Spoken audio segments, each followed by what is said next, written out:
Урматтуу Facebook катталуучулар. Дордойдо ишкерлер салык реформасына каршы жыйналыш болуп атат экен.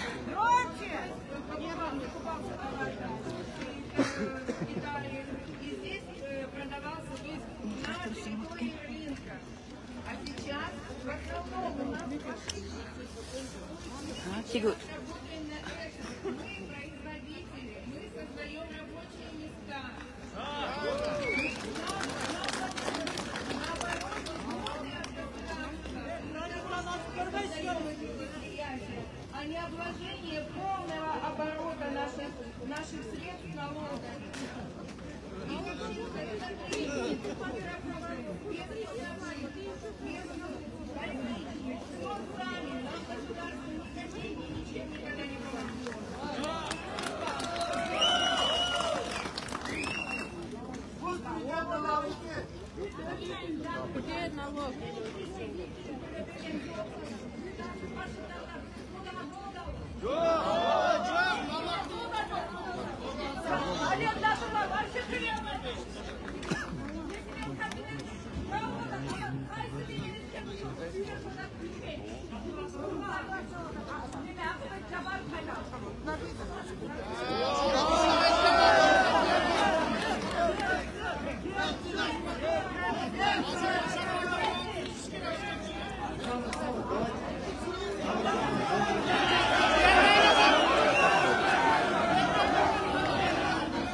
Patent kalsın degen, çoğuluş eken, patent kaldırılsın degen.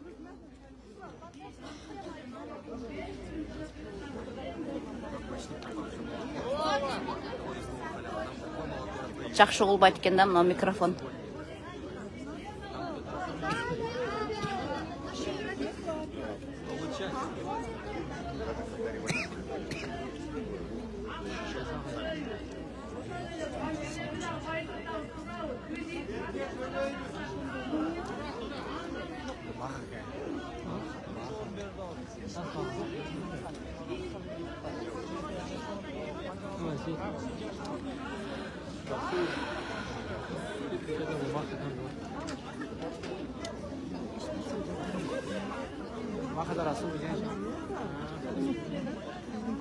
Жақшы болбайт аттам мына микрофон. Башка микрофон жок бекен. Угулбайт ат вообще сөздөрү. Шунбу?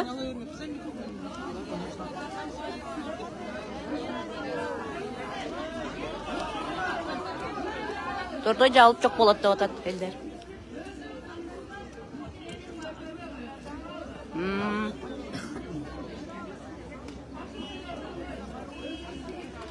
Бул жердеги жолуккандар көбүнчө тигүү өндүрүшүнө, тигүү тармагынын ишкерлери.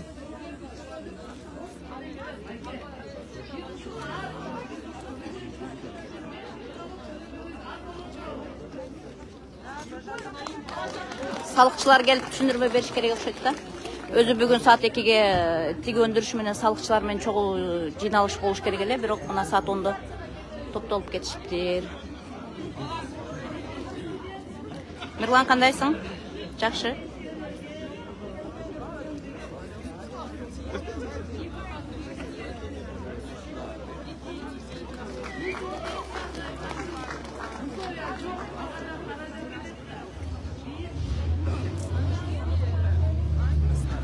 Болбайт атты эчтеке.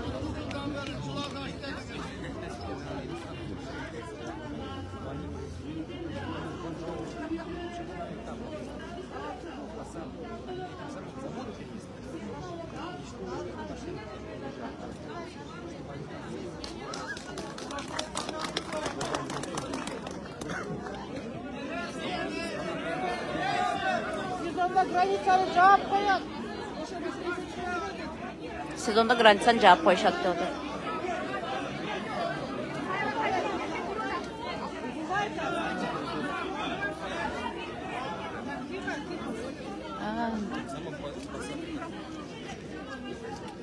Жақындайсың. Жақсы.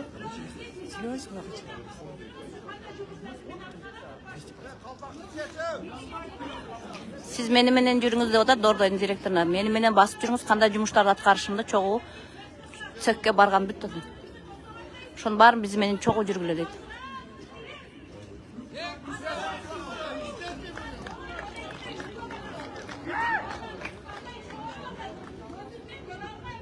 Балдарыбыздын кандай чоңойгонун көзүбүз менен көрбөй эле эртең менен таң азанда кетип, кечинде келебиз, балдарыбыздын чоңойгонун көрбөй калып атабыз деп атышат ишкерлер.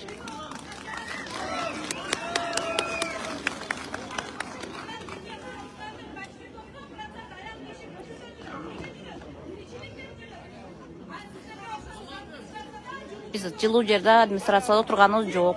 Суукта контейнерде отурабыз дейт.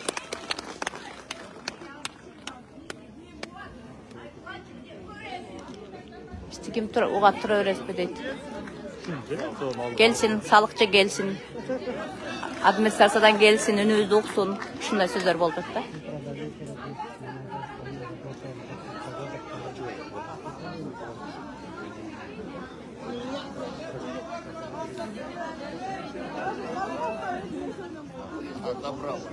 Demirci özü çıktı. Demirci çıktı. Pravkom.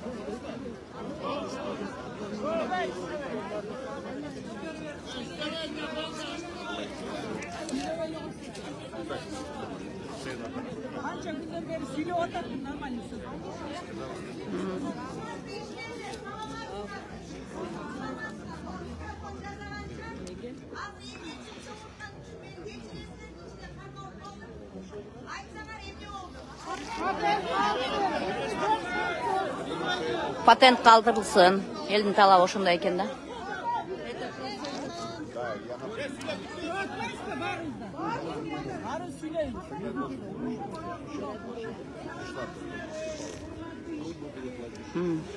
Mikrofonum oldu.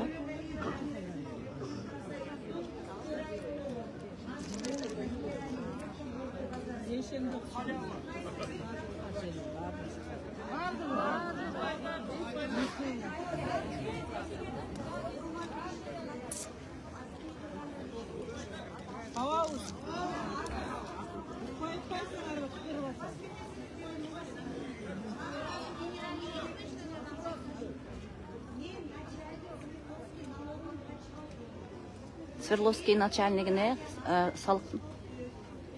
Свердловский райондун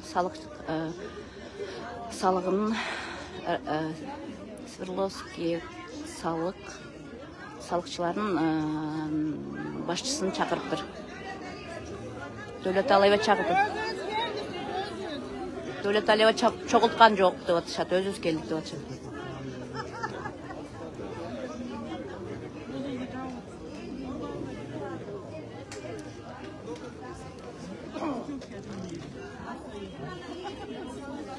Тынч кыздар, давайте угалык.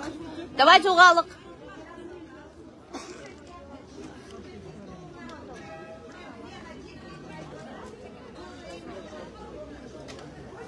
TikTok'tan beri çıktı deydi.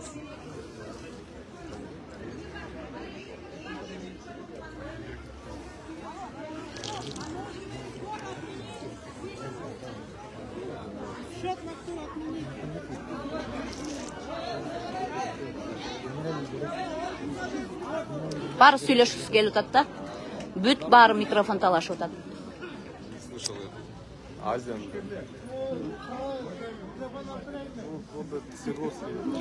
Канат Хасанов, саламатсызбы? Дордой базарына өзгөчө салыктын түрү кирген, патент ККМ отмент этилген.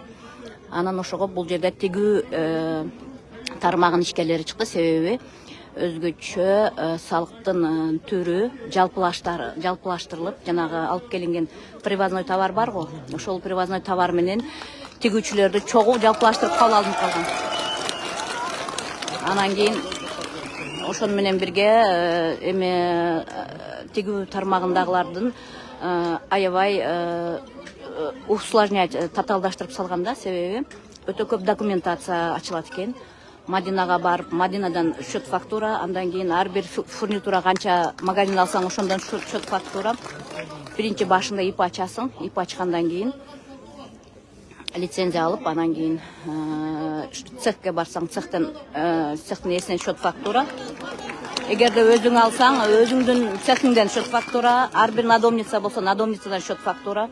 Андан кейін барып каргага барганда, каргага ошолордун баарын тапшырасың деген ошого тоталдаштырып салган. Бирок бул жердеги ишкерлер бизге патентти калтырсын, биз салыктын өзгөчө түрүнө каршыбыз деп чогулуп жатышат да.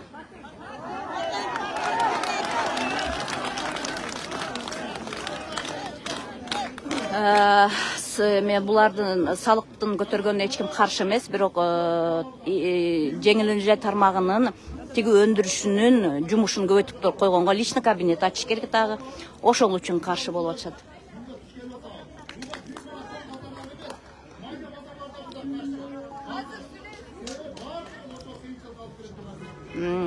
Ошентип айтып атышат да.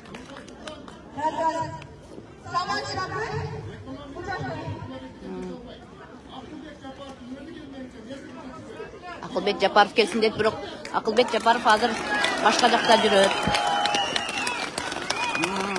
Бул жердеги жиналгандар Акылбек Жапаров салыкчылар келбей, Акылбек Жапаров министр кабинетинин төрагасын келишин талап кылып атышабы, суранып атышабы, иши кылып ошондой.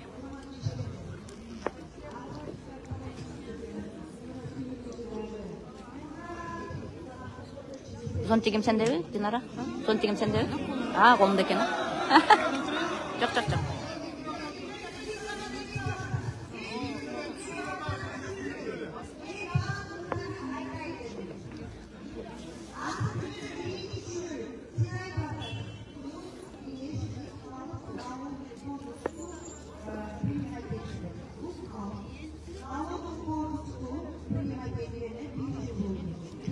Бул налог кодексинин кабыл алынуна 1 жыл болду дейт. Жогорку кеңеш кабыл алган жок, ал жер калп дейт. Бул кодекстин кабыл алынганына 1 жыл болду. Кече ККМдан бошотулду деп чыгарып атасыңар го, урматтуу блогерлер, журналисттер. Дамира Дөлөталиева айтып атат, Дордой менен Кара Сууга ККМ бошотулган. Ал жок. Дордой менен Кара Сууга салыктын өзгөчө түрү кирди деп айтып атат.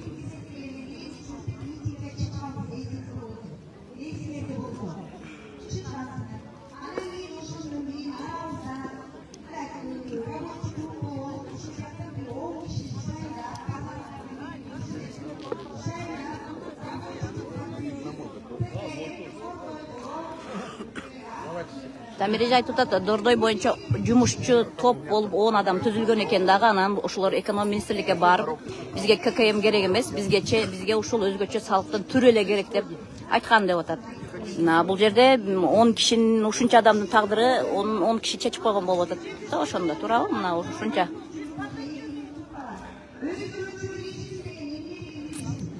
Өзгөчө режим.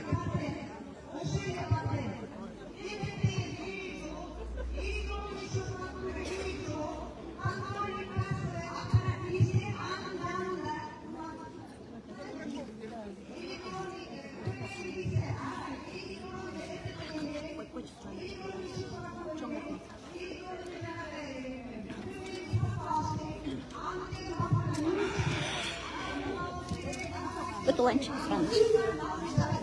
мына.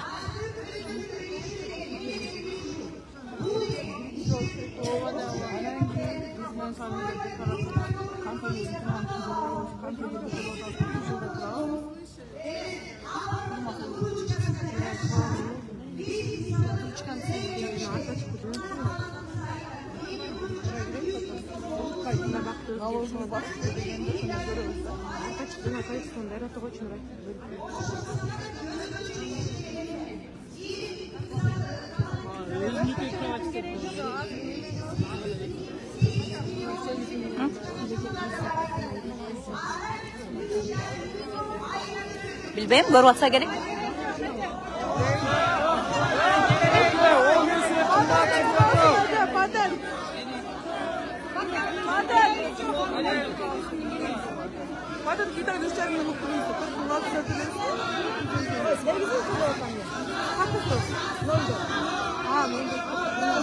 Урматтуу Гуля Кочкорбаева, бул жерде эч ким салыкка каршы болгон жок.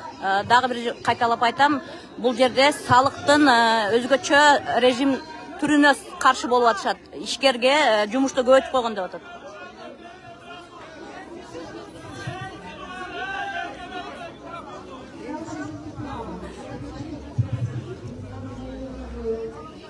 Погромче давай, погромче.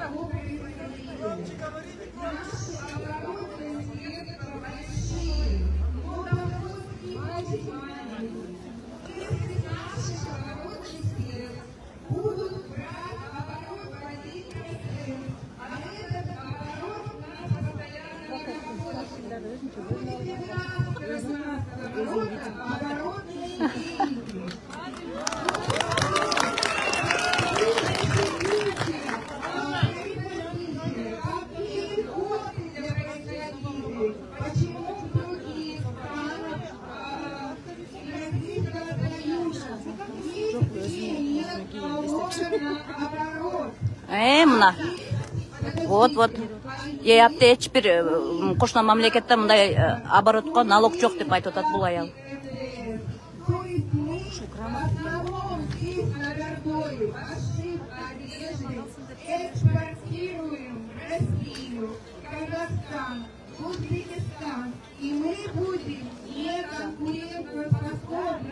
Вот. Себестоимость, а вы из наших оборотных средств каждый месяц убираете деньги.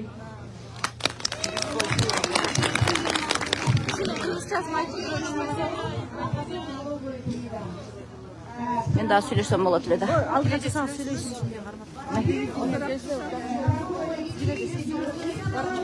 Алма жеп Где написано? Или здесь справку? Жок. Начальник отдела. Мен алдын өттүм. Который будет разговаривать на все вопросы, ответит о швейной отрасли. Мы сегодня собираем 2 часа. Это во-первых. Во-вторых, не мы это снимаем, а нам прибивают налоговые. Я представляю профсоюз и дирекцию. Давайте рассмотрим, где это происходит. Сегодня 2 часа. Да, действительно, надорной больше 60-70% составляет производители. Сумканы жап койсоң, сумканы замогун жабыш керек.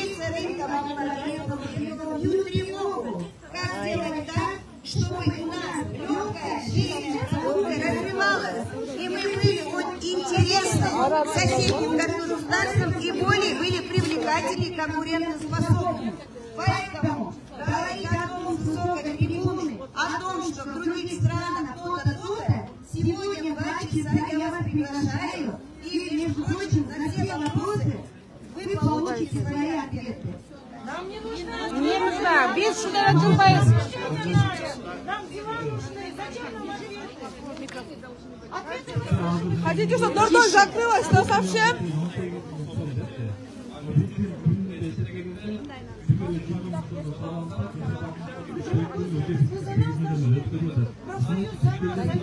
Мы за профсоюз зачем платим вообще? Ой, на вас görünmeyi Ekine çeyin çok lazım. Bilmeyi şeydir. Gitmeyiz hiç kim. Hiç kim gitmeyiz hiç.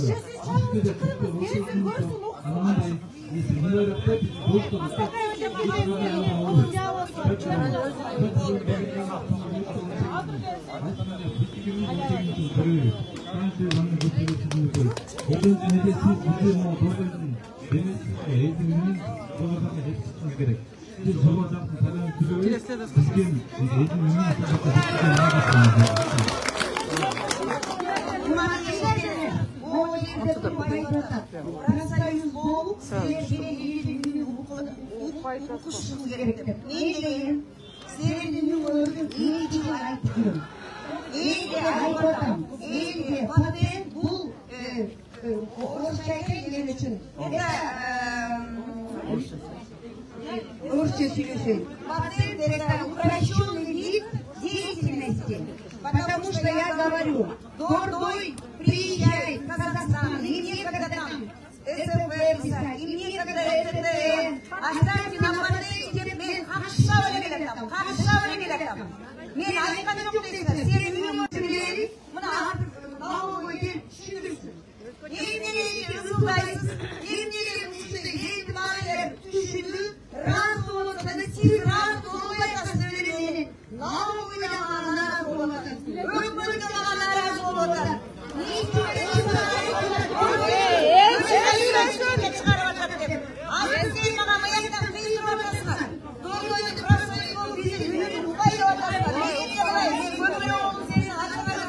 Mikrofondu bir boş bırakın. Mikrofon işleyecek kapayız. Понятно. İyi yoktu. Bakayım beni kaldırmalı. Ayılamazsın. Boşunu diye. Ürün normalde aysam olur. Birbirine böyle. Bir sözü çıkıyor şolayla.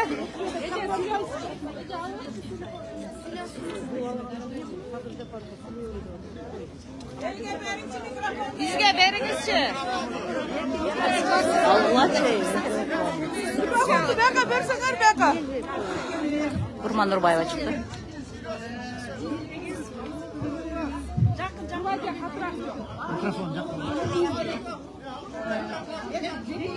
Дайте телефонду.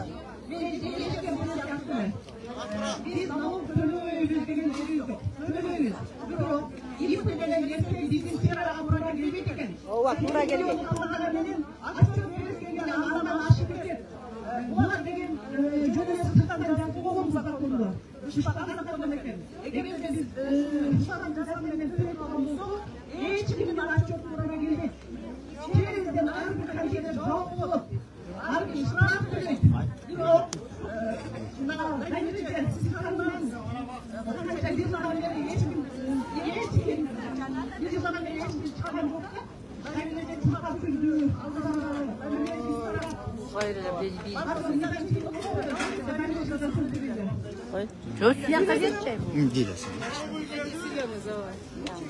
Урматтуу тигүү тармагынын өкүлдөрү, ишкерлер.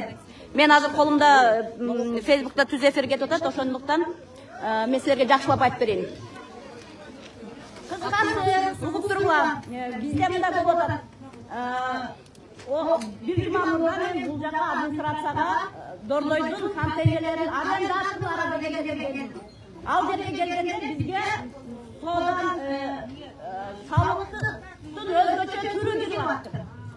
Ошону менен лицензия жазасыңар деп үйрөтүп атат, арендашылар.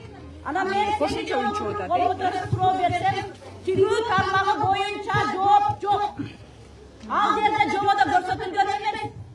Bizga hozirga olib kelayotgan o'zgacha turi tiguu tarmog'i bilan привозной tovarni jazolashib olib qolingan. Buna men har bir soliqqa borib zaminni ekonom ministrlikning soliq bo'yicha zaminniga girdim. Deputat Balbaq Tulebayevga girdim. Kecha ko'rdinglar sessiyadagi o'shoni mening aytib berganimni ayolab, chaylab, tushuntirib qo'ydi deb babaman. 461 Bu yerda o'z elinizga boshqa o'z 61 yilga Береді. beradi. 4 пункт алдырдыған еді. Al yerda javoblaşıp alınganları Gorboydagi işçiler üçün deb yazıp atadi. Al yerda tiguu tarmog'i bo'yicha yo'q. Bu yerdagi tiguu tarmog'ining o'killari sog'liqni turga qarshi o'shani to'g'ri tushunishi kerak. Bu yerda tiguu tarmog'ining ishini ayamay qatnashtirib qo'yib, seni bir barandagi adinaga borib, etadan olib, sho'rva quramiz. Құрайыз. Surab alib kerak, nechta tabiat açar. Онлайн açar. Ondan keyin al berib prokuraturага barsaman, o'sha yerda 15 odamdan sho'rva quralasizlar. Ова да ошо Ondan keyin onlayna barasinglar, sho'rva quralasizlar dedi. Anda men o'zim tiguvchilarning eng bo'lib, o'zimdan sho'rva quralaman. O'sha yerlari yozilgan emas, qandoq emas. O'sha bilan birga al bugundan keyin agarda buna men xalqning 3 odamga girdim, 3 javob olindi. Senin sağlıklar öldürmüşüm. Bu yerden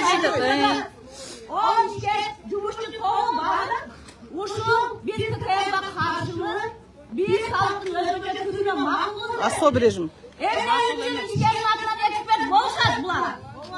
Ha. Aytmak gerek. Ne sizlerin kalmakla var, arkalarından böyle. Çok aytış gerek aslında Ben indirsin. aytım, Urmatlı Hatı Joldaş Halbak Tülübayev dedim. Bir dedim, ben misal dedim, şöyle söyle, çıtırıp çalpak dilden aytkanda, ben mektepke birinci klasga gelsem dedim, sağlıkçılar bana 10. klas ekzamen ver otat dedim. Bravo. Vопросы.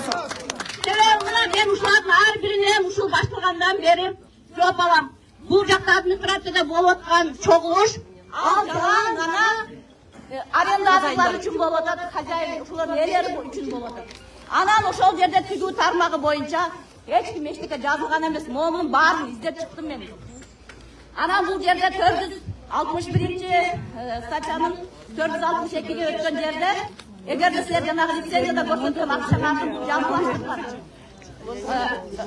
декларацияда көрсөткөн акчадан эгерде подряд товарлар келип калса, ошонун салыгы төлөнбөй калган болсо, 10%. заявление жазасыңар дагы 3 есе көбөйтүлөт дейт.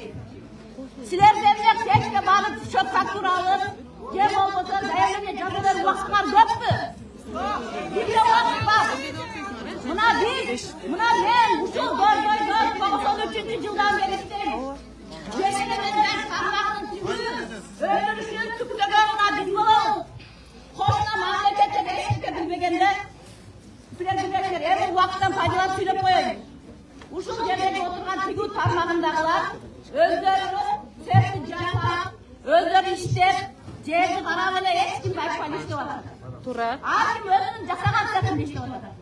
Себеби эч ким мамлекеттен колдоо алган эмес. Туура эмес. Азыр эми көрүп атганыңыз бар деп Өзбекстанга өтүп баратат. Эмне үчүн?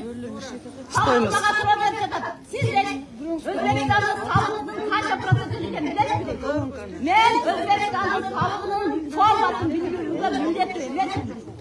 Мен өзүмдүн мамлекетимдеги салыкты билишим керек. Мен өзүм паспорт болгондон кийин менин жемилдерде тармагынын тигүү өндүрүшүн табары өтүп Кыргызстан экономикасы жогору көтөрүлөт. Анан алардан Турциядан келип чогулуп алып келинген арзан чыгып атат дагы, жумуш түшкүчө арзан болуп атат дагы. Телеграм группада мен сендердер менен чыгып отурам. Ошол жерде мен айтат, Кыргызстанда кымбат дейт. Өзбекстанда логистикасы бекер деп атат, жумуш түшкүчө арзан. Дәмдеде момент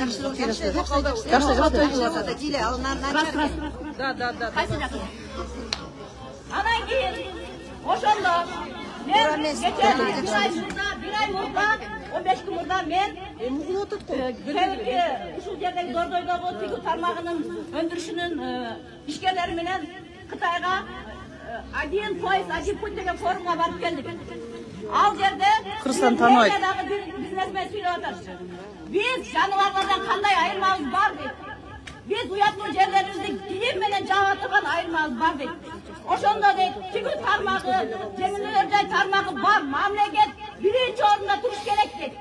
Туура. Ошол тигүү тармагын колдош керек дейт. Эгерде дейт силерде мүмкүнчүлүк болсо дейт, булар Кытайдагылар мисалы айтып коюн калгандары 19-жылдан бери булар пандемиядан бери жеңилдетилген салык түрүн төлөйт экен. Бизде болсо салыкты төлөгөнгө каршы эмес, бирок эгерде мен айтат, эгерде сиз келсеңиз дейт, биз менен меморандум түзсөңүз, сиз салыктын түрүнөн 5 жылдага кутуласыз дейт. Мен менен барган мына ишкерлер паспортта берет. Ошондуктан бизге жанагындай чек фактура өзгөчөнүн кереги жок. Патенттин мисалы бул жерде ишкерлер кандай эме менен келдиңер? Патент калсын. Патент. Тармагынын тигүү өндүрүшү мамлекетте алдыга сүйрөп экономиканы көтөрө турган бирден бир тармак. Ошондой болгондон кийин мамлекет тараптан ар бир ишкер менен индивидуалдуу иш алып барыш керек. Бул биз туура түшүнүп атабыз, салыктын комиссиядан алып чыгуу максат экен. Аны биз туура түшүнөбүз, биз аны салыкка каршы эмес, дагы бир жолу айттым. Бирок Ошондо тигүү тармагына жеңилдикти бериш керек. Себеби мынандай болот атат. Менде Екатеринбургда точкасы бар, досум бар. Ал айтып атат, мындай татаалдык болсо мен Екатеринбургдагы точканы 2 үй кылам дагы буякты жабам деп атат. Мына досум Бурман Нурбаева Кордайда сунуш түштү эле, мен барып фабрикамды Кордайга ачам деп атат, Бангладеште алып барып дейт. Ошондо эмне болот? Ошондо биздин өзү түптөгөн жеңилдирген тармак Өз колу менен талкалоо. Өз колу менен талкалоо. Өзү талкалоо деген сөз кандай, мен түшүнбөйм ушуга. Жок, Дилеже айтсаңыз, кийин мамлекет ушунча адамды багалы экен. Чыгаралабы ошону? Мамлекет багалабы ошо адамды? Hurmatli ishchilar, jana men joldim. To'xtanglarchi. Hozir men so'z berem. Sovetlik premyer ministri Aqlbek Husanbekovichning Sovetiga keldi. O'sha kishiga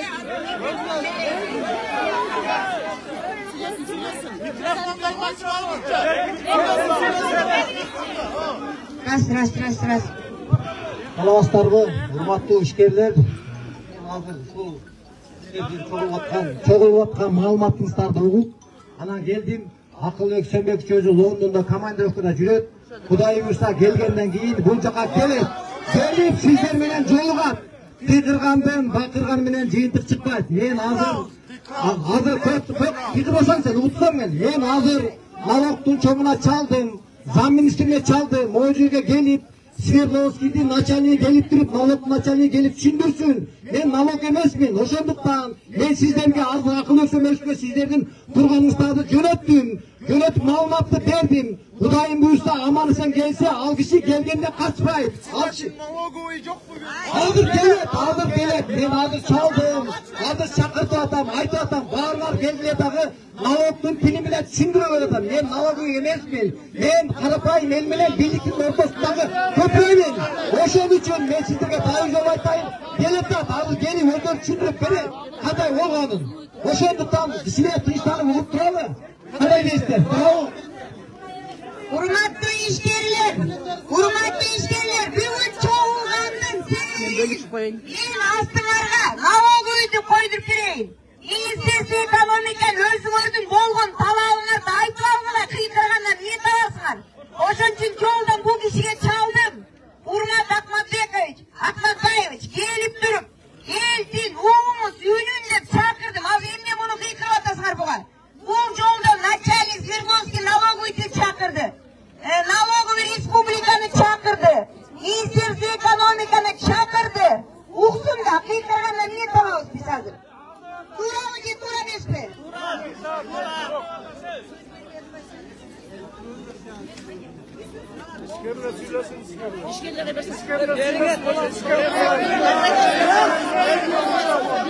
Что он сказал? Что министр придет с этого, со Свердловского. В следующей неделе Акылбек Жапаров подойдет. Elden öküzler girsin dese ağa sakrati bolmağılar. Hepsinin altına çıkıp elbirden sonra cevap bulsun. Sonra girip olsun, bana 10 kişini alpar olacak. Şuna öyle olur. Türkiye'nin çok bulsun, adam bir öküzler sevegen. Saklasın sevegen, saklasın. Hem skanda yemek var, hem çatıya var. Suzede yermenin sonra cevap bulsun gerek. Ama, altı işgirler. Уважаемые предприниматели, давайте. Hurmatli ishchilar, hozir men tamomga so'z beraman. Profsoyuz siylanglar, direktor siylanglar, sovetnik siylanglar. Hozir men qiyqirgandan ana belgilarga suyib men kabinet o'tiravering. Nima hech kimni so'rayapman. Kimni so'rayapman? Uyingizni aytmaysizlar. Kimni aytmayapman? Belgilarga aytmagan qo'yapman. O'shandan qaraydi tushundingizmi?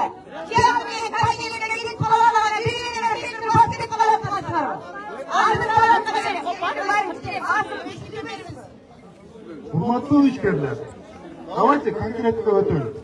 Hazır sağlıkçının başçısı gelip, başka minister gelip, meseleyi çeçe almayın. Hazır Sovetlik ministra geldi, bizim suratımızda videodu, jönöttürdük. Al gelse yer veren jolgan depti. Biz bir kola Akılbek Japarov bilen jolunğana çeçe alalım. Başka yer veren çeçe almayın. Uzun videonu Akılbek Japarov'a gelgeningizde Almanlı tura çündürüngizde sizge rahmat. Pazardın yetekçiliklerine bağırtan akıl yok. Bir kala akılda yapan kayıtı günü saat kançıga gelip boşanmaydı da çok var. Hadi desin. Hurmatlı işgirler, men hazır sizler bilen süйлöşüp 1 minüttün içinde akıl ölçülmüşüm çaldı London'da. Ne oldu dedi? Ben şimdi ayıttım. Hava uşunda ekan desem, ben elden kaçmayın dedi. Elge şimdi ayıtmay, men London'dan gelermeyen ben Dordoy'a gelip elmenen çoğam dedi. Uşul ama hazır ben sürekli jönöttüm. O yerden ne olotkanın barın kulağımdan uğup gözümden görgöndü jönöttüm. Andan keyin maga çaldı hazır. Çaltı suradı. Dordoy'da administratsiyada bolup otur. Anda men elden kaçmayın. Aman sen London'dan gelgen deyin gelsin men çoğam dedi. Endi unuturmuşlar. Endi Allah'ın buyruğuna birinci aman sen Kırgızstan'a gelsin. Gelgenden ben işte özüm hap gelip sizlerge yoluttam. Ben söz veren ben aldap gedet degen sözdüm eski tarih olaytayım.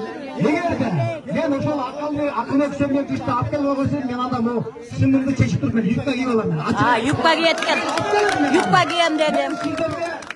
Mına ошол кишинин жанында 20 жылдан бери жүрөм. Men situasyonu var, dalgıya doyday emez. Men gece arasına barıp geldim ben. Men jeti duvarında kıtırıp ошол kişiye tuğra jana tak malumatı jetkizip atam. Al kişi daha aytты. Kuday buyursa aman sen gelgenden men gelem dedi. Men özüm alып gelemen. Uşu yerде turam, Kırgızstanda turam men. Kaçan geletken? Ben sizge dayım jol aytayım. Aman sen gelin menen. Kuday buyursa aman sen gelsin de. London ayakta, uşu ayakta. Hadi deysin. Men sizlerge, sizler meni takavыңыздар. Aman sen birinci Kırgızstan'a gelsin. Andan keyin men sizlerge mına Tanrı'ya aytıp özüm gelip uşunday dağlıya çoğultup turup balanca saatta, balanca günde turup men ayta alam men. Aldım men eştesi ayta almayın. Tura şunu işte. Hurmatlı işgirler. Hazır devletçi жақсы söz aytты.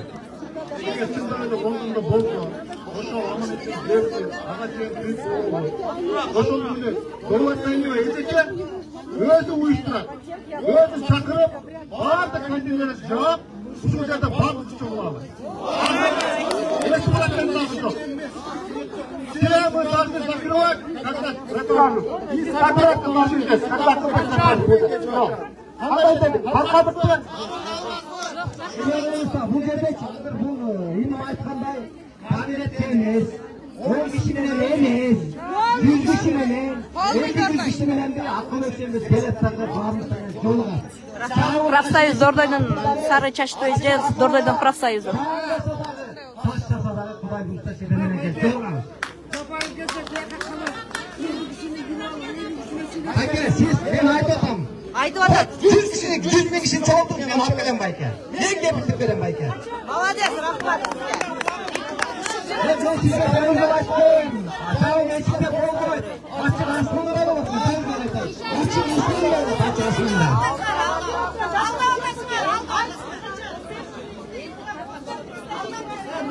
O erkekler sizler internet paralasına hakkı yapar.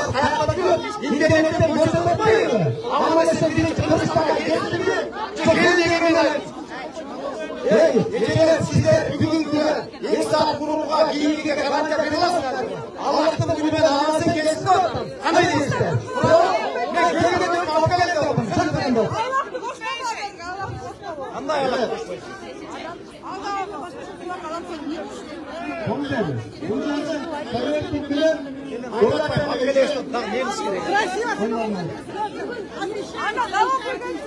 Я красиво не говорю.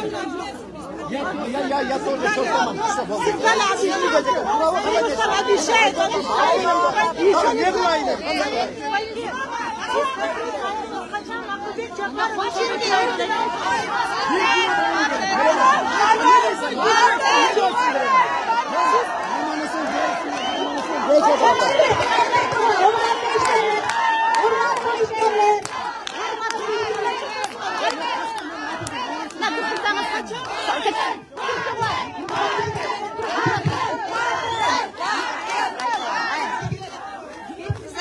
Kızlara.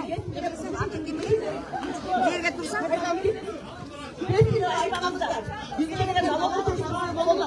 Ketsin emez. Eme, urmatlı işgirler, mınday da otattım. Men bu jakta turup atam. İşgirler aytıp jatat. Siz Akılbek Jambal gelgenге чейин Alan лицензияға ИП-ға қол қойдырып бүтөт деп атат. Ошондуктан ИП-ға қол қойдырмай Да, тура билет. Тура айтасыз. Урматтуу ишчилер. Мына азыр баарыңар чогулуңар. Азыр кыйдырып басып алып, элге качып кетиңер деп атат. Эми сөз берип эмне кылышыбыз керек? Астыңарга мен чыгырып келдим советникти. Азыр налоговый чыгырып келдим. Налоговый кайда деп атат? Ахмет Жапаров берсин деп атасыңар. Бул киши советник. Суббота күнү кийин келсе, кабинетке кет, сүйөктү баарын көрсөтөт, маселени баарын айтат. Анан мен өзүм графикке, может, понедельник, вторник күнү бул киши мага чалат, эсебин баарын чогултам. Азыр кыйынкырганда мына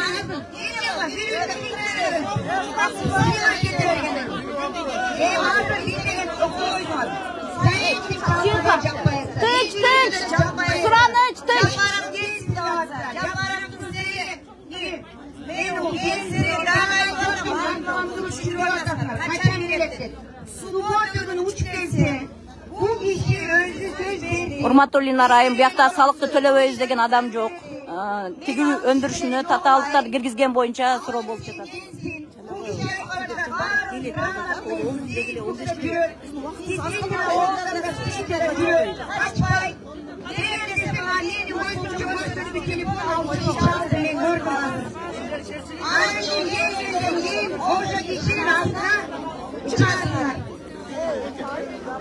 Bizim kişiler kimken? Bizim aklımızdan söylüyorlar adamlar kimken? Kim? Bakın boyunca o olayı kalığı boyu yemek kim bakın. Saklaşın bu havasandı onları da alıp gelip 10 kişi kimken arasında.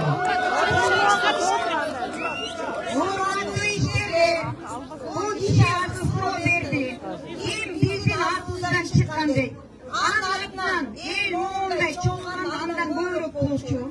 Diyecekten bir yıl yarım yılında miting boğun. Oşunu Askar Salımбеков. Uşu yerde eğitim var, председатель таможенного, налоговый тұрған.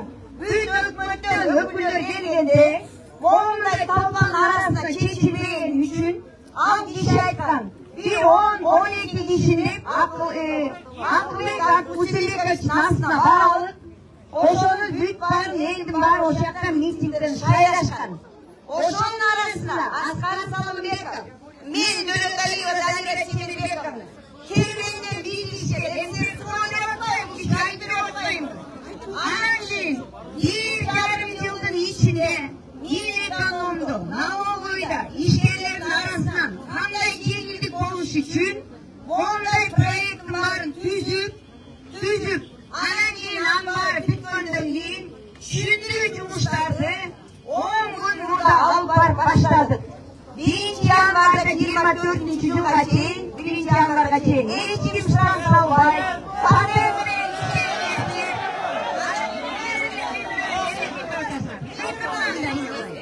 мен кете берейин.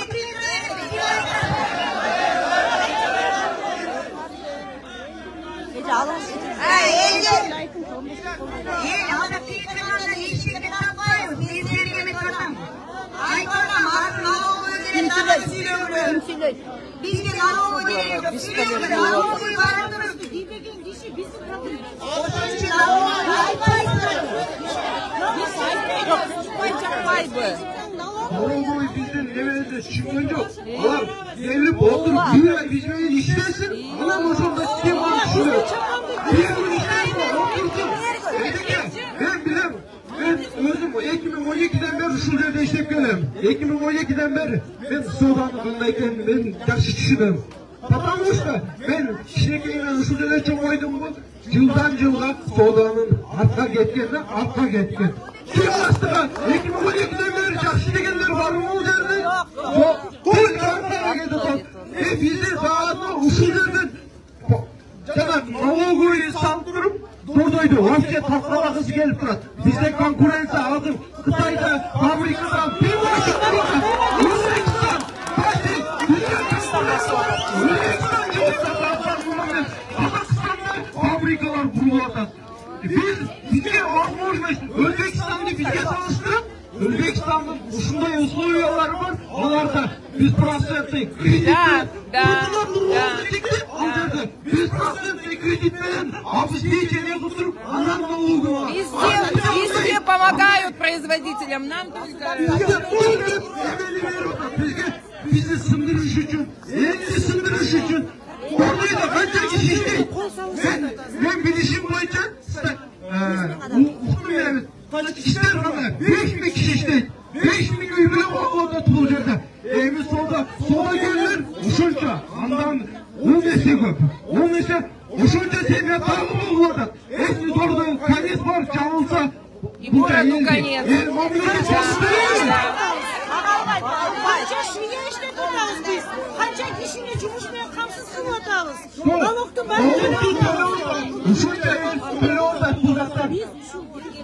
Bizde anı düşünmeyle zakonda özü kalağında, özü oylağında, özüne gerekli adamları çakırı olup, özleri zakonda yazıyorlar. Kordoyu tutarsan bizde şuraya saklaşa verdiler, biliyorsunuz söz vermeyin. Burası çıkanlarını tekrar sınır olacak bizde ağızları.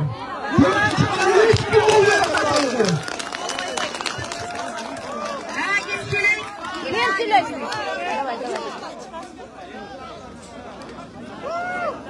Assalamualaikum.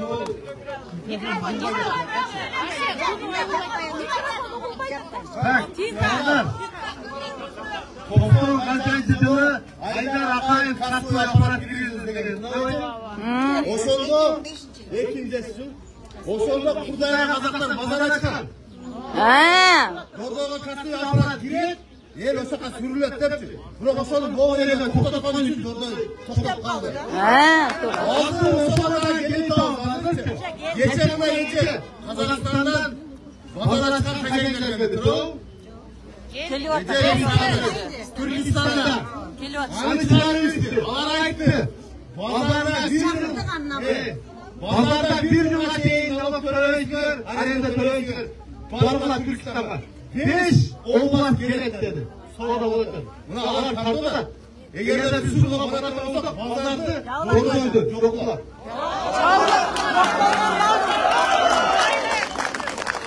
Везде налоговые льготы для производителей. Özün pazarda gitsin. Bunu öğretmen karıştırıp görüş gerek. Hani olsa bir sayıda.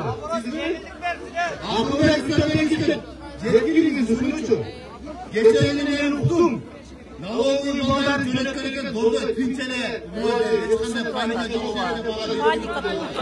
Siz de yapalım. Önceleri çoğular. Geçtim. 12 adama boğuyor çalışıyor. Ve yerin altında kooperatif sıra koysun. 12 adamdan sonra önlemler olur. Sıra 12. Kooperatif bozulda sadece süre alarak, bu süre alarak. Sonunda da istiyoruz.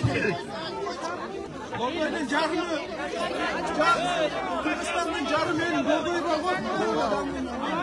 Jarım yerin oşundan. Hazır buna. Akılbek Üstönbek şikayeti, Kargoğlu agentleri tutmayın. Özbekistan'da, Kazakistan'da varıp tekşirip, gördü statistikası. Kança degen, dolar ayaktan çıkmadan bizden kança çıkmadan sonunda çalıştırıp görsün. Zorba arka gedo da tuzun. Erkek orada oldu. Ya Özbekistan'da kança degen işkileri sarpada tuzun. Kazakistan, Türkistan'da sarpada. Hayır, artı oda.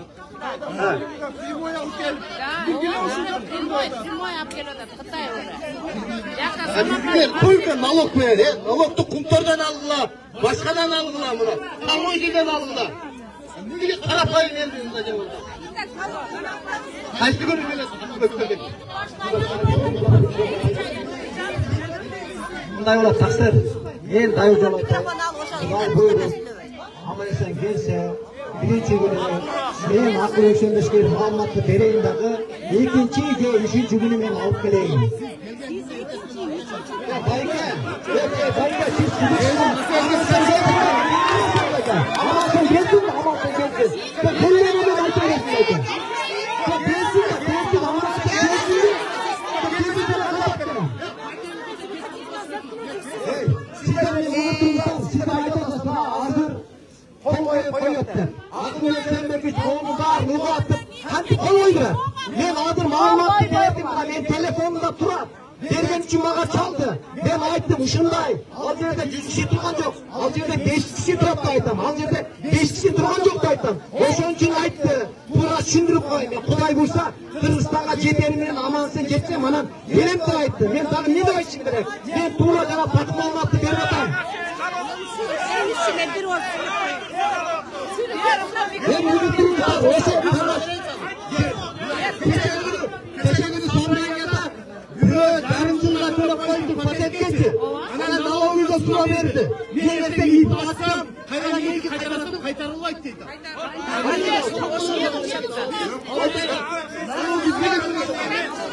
Nalogu kömet atağa. Men nalog emasman, ana nalog gelsin. Oşonu size çıkıyor. Qanday deysiz? Men nalog Çekiceden asla bolmaydı. Bir de kanca degen iskerler Allah törep koğunda var. Darında bir yılda. Kaytarılmaydı. Tuğanlar mındayda takım buymalagan tö. Kuday buyursa Kadın Nurhojoviç birlikte gelgenden başlap жақсы işler bol otat Kuday buyursa. Kuday buyursa seçilmegen masala bolot sistemday. Sahurda oturmayızlar. Men de aytып atam. Akıllı sömөгүт gelери менен Kuday buyursa buyakka alып келем. Men сүйлөштүm. Dilimde otat. Kuday buyursa менен masala чечилбейт.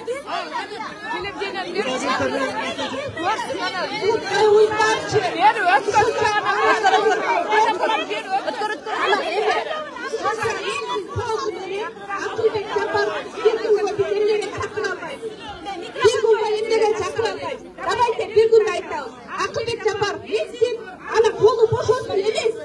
Eliniz kararlılar, ikinci de üçüncü günde aytыңыздар. Oşo oldu. Na men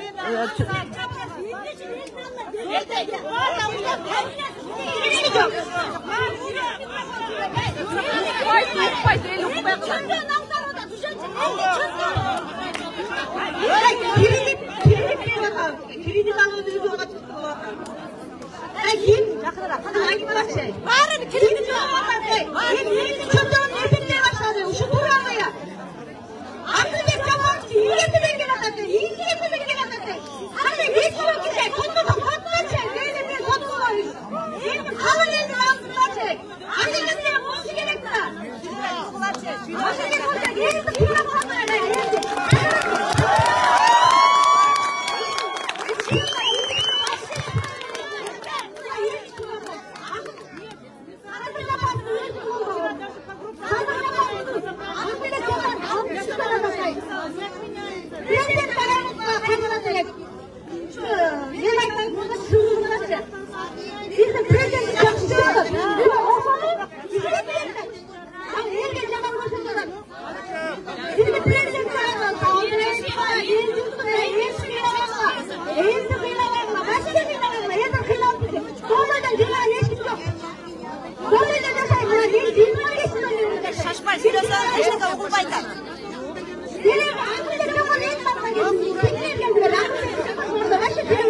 Kimsiler?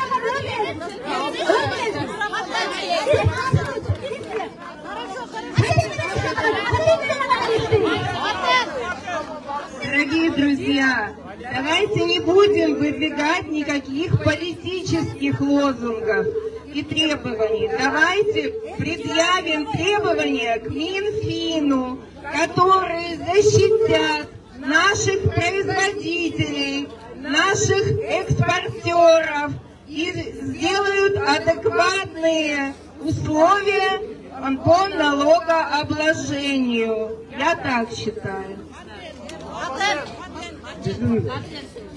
Bizim problemamızda tez arada bir nerseni dokumentasyondan bütünü 1 yanvardan işe giret degen nerseni atmena kılıp tez arada özgördük çeşip vermese anda biz daşı poşet ortada miting koyuyoruz.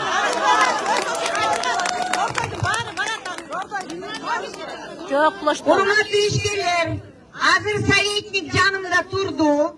Hazır barıp Akılbek Uşenbekoviç bilen sürüşümdük. Subordugun uçup gelgende al kişinin grafiğini bilip ikinci günü, üçüncü günü öz aytkanda öz emet odatı tüm eldin aslında dur emes malumat verip koysam ortada emni olur al kişinin aslında değil. Oşonduktan Damirece men hazır al kişi bilen daha söyleşeyin deyip anan çatыңarda старшийлар бар, контролерлор бар. Мен Dölötariga, Damira barыңарga çaparып келген күнүн айтып берейин. Акыллуу астыңарга организовать этип мен астыңарга экинчи күнү же үчүнчү күнү айтса шарттарга айтып барыңарды чогутуп ошого мен өзүм айтканымды жасап берейин. Мага макулсуңарбы? Макулсуңар. Азыр урматтуу ишкерлер, мындай кыйдыргандан эчтеке таппайбыз. Конечно, баарыбыздыкы боль болуп атат. Ар кандай базарда тиги тармагы да бар. Кытайдан алып келгендер бар. Бирин саткан 5 сом 10 сом кошкондор бар. Кошпогондор эски товарды саткан да бар. Мен сенин араңарда чыккандан кийин билем анын баарын деңчи. Ошондуктан урматтуу ишкерлер, азыр биз бири-бирибизге кыйдырып басып кеттик, бирок мен бүгүн советникти чакырып, мен уже бир неделе налоговойго айтып атам. Ай, эл наразы болуп атат. Келгиле, элдин астына келгиле. Мына азыр советникке чалсам, жарым сааттан кийин советник чалып атат. Мен айттым, Урмат Акматбекович, пожалуйста, келип бергилечи, мага элдин астына Дордой Азиянын астына эл келиптир. Десем, хорошо эже деди, мен келатам деди. Bir вакытта 20 мүнөттөн кийин чалды. 20 мүнөттөн кийин чалды. Эже Урматтуу Дордой базарынын соодагерлери, Дамирже, бир ачуучунду айтайынбы? Могу жерде канча жолу собрание болду, келген эл өзүнүн көйгөйүн айтып атса, сиз элдин оозун жаап, канча жолу эшикке чыгарып атпыңыз. Сиз деген ушундерге элдин саламын талашкан ордуна кайра ошо налоговойлорду тутуп талашып, кайра ушулардын оозун жаап атабыз. Сиз деген элдик профсоюз болушуңуз керек эче. Ушул жерден Аскар Салымбековго ыраазычылык туурабы? Ушундай базарды түзүп берди баарыбызга. Бирок бизге элдик профсоюз керек туурабы? Элдин талабын талашкан. Ал профсоюз деген элдин шайланышы керек, 10 жыл отурулуш керек. 2 жылга шайлан, жакшы иштесең дагы эл шайлайт туурабы? Кандай дейсиңер? Мындай профсоюз кереги жок. Элдик профсоюз керек. Ana mınday da bizim Dorday'ın talabı memleketke yardım bereriz turavı. Meyli patenti ekese götürsün. Sizlerin tamağı bekar bolsun bizim akçadan. Patenti ekese götürüldüğü bırak etiteyimdi tümüne koysun şunla. Pandemiya uçurunda Batkende soğuş bulganda Dorday'ın işkirleri kança yardım berdi turavı. Uşunday kıyınalып turganda ne için memleket karayı işkirlerge yardım kol sunmayı. Siz ошону айтышыңыз керек эле да. Ана кайра молордун оозун жаппачы туурабы? Кетти профсоюз.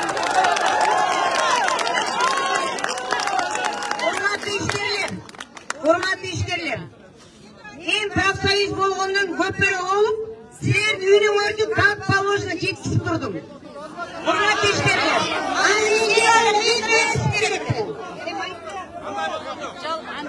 Жанатан бери көп эле сөздү айтып атат.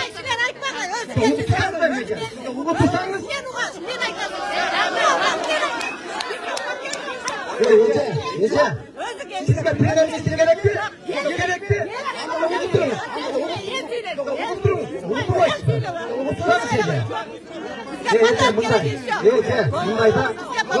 Unutturunuz. Kuday buyursa aldır bağı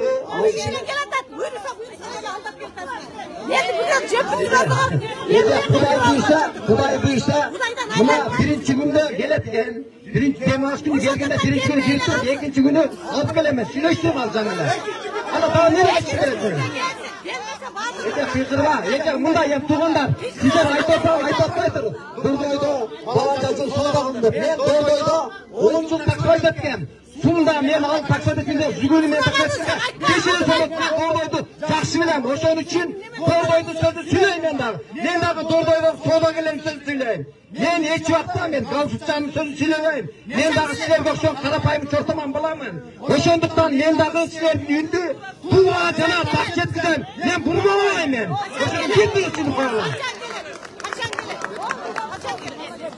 Assalamualaikum hurmatli ishchilar. Bu yerda mana öküllöri turadi. Bu Dordoy icebergning beti siyaktı. Bu ağır işlerдің üstü. Misalında figür tarmağında her bir işkerin altında 30'dan 100'den adamlar var. Bardığına aylık verip bakıp gel atacak misalı. Hükümetin bizge düze durgan şartı buna 2 yıldan beri benzin de otağız. Sürüyordu, tükenlerdi, eksportla tüyü salsın dedik. Yok, alar kendi utat. Demek bu dersidir. Özbekistan, Kazakistan'da tigili utat. Bizde korulan hiç kim yok. Bu bir. Adı kelip duruyan salıklı birinci ölçülükte koyuyorlar. Yok. Salık en akırında buluş gerek. Birinci ölçülük. Sürüyorlardı. Eksportla tüyü salsın. Kontrol olsun. Bizden gatovu izleyiciye çıkış gerek. Biz oşol buna tigü tarmağı önügü hazır. Gerek buna regionlarga çıkıp başladık bu 2 yıldan beri. Demek biz ayıldağlardan beri konsuluk oşolacaklarga aylık verip otağız. Azıp gelip duruplar, sodanın yokluğunda gelip sağlıklı kımbatladık. Demek ayıldağı sektör birinci ölçülük javuldu. Sağırdağı sektör javuldu. Misalı, şoğuşoğun birinci şartı tüzdür, anan keyin sağlık jönünde oylansın. Anan keyin sağlıklardı, misalı patentli, jengilletip, kandaydı bir ekese kılavı, sana jogorda aytkanday kılıp, işkerlerge bunday katallaştırmay, könököyleştirgen bir variantlarını veriş gerek bular. Her kanday dokument işlerini köpeytip, sözlü köpeytip, bizim uvaktığımızda Allah'ıday sanaripleştiriyor malı oldu da hazır. Oğuy dönene tutan yollarını sunuşlasın bular. Başka söz yok. Bu yer, iceberg'in üstü. Bunun aslında ötöklep düşükler, ötöklep elder, aylık alganlar var. Oşanın hükümetin ökülleri eski alsın. Misalı benim altında 30-40 güçleri var. Misalı. Alarga aylık veriyoruz. Alarga birinci kezekte veriyoruz. Misalı. Alarım 5 bin, 10 binden aylık alat. Alardıkın biz sorda çok diye başka da aytalmayız. Karı sahip olsa da aylıklarını veriyoruz. Abi bizdeki yerine, bizdeki faydamız iyilik bir.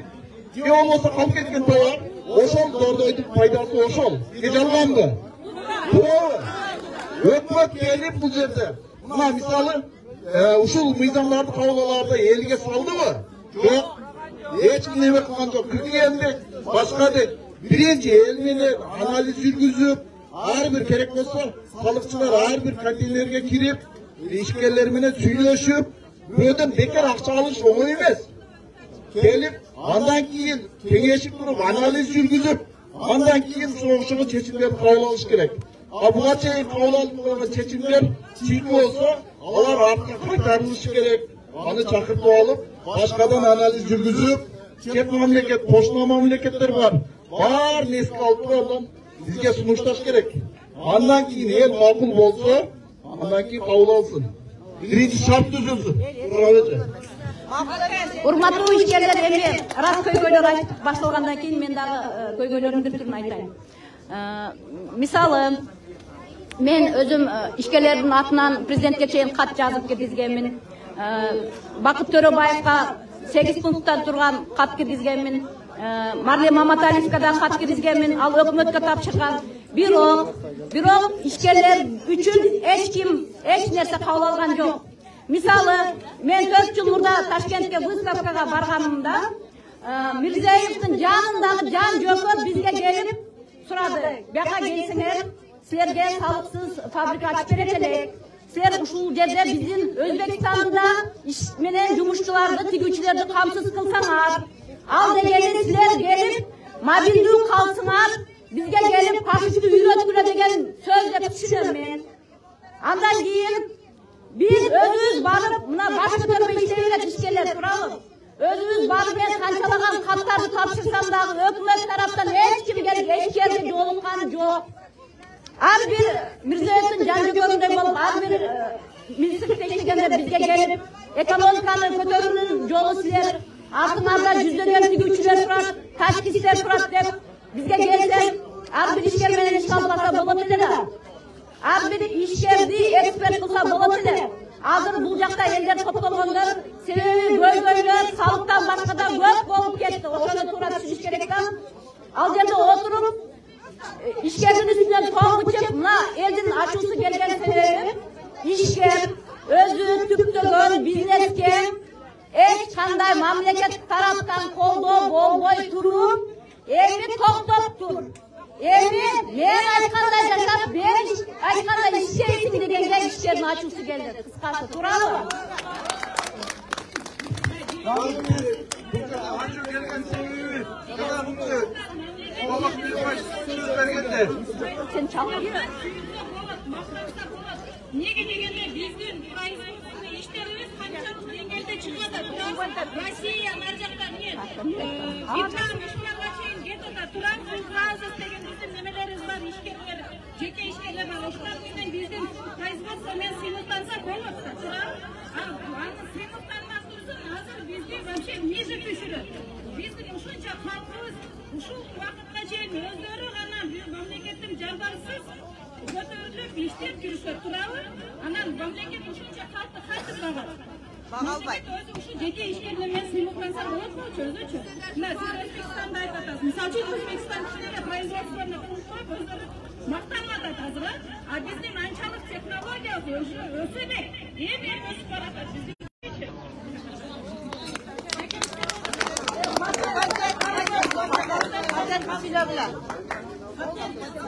Негізі патент системасымен алышымыз керек. Ошолда қанша тұрышымыз керек. Көтерсін, екесігі көтерсін. Хорошо, аға разыбыз. Андан басқа системасы бізге тура келмейді керек. Өзüm жұмысым бар да менің. Можно скажу? У нас должно быть два вопроса к Минфину и налоговой. Где, в какой стране есть налог с оборота? И почему производителям его вменяют? Особенно экспортерам. Вот и все. Потому что вот этот налог с оборота, это просто раскулачивание. То есть обезжиривание и убивание среднего и мелкого бизнеса. Вот и все. Правильно.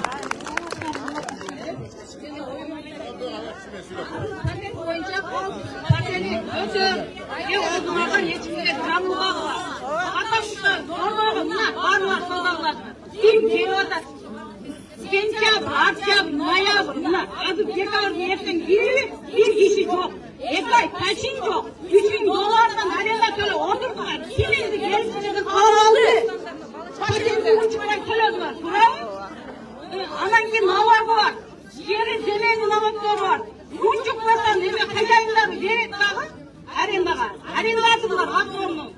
Ошолорго төлөп турууңар, ачып отурасыңар да анан кийин эмне патент көтөргүлө дейсиңер.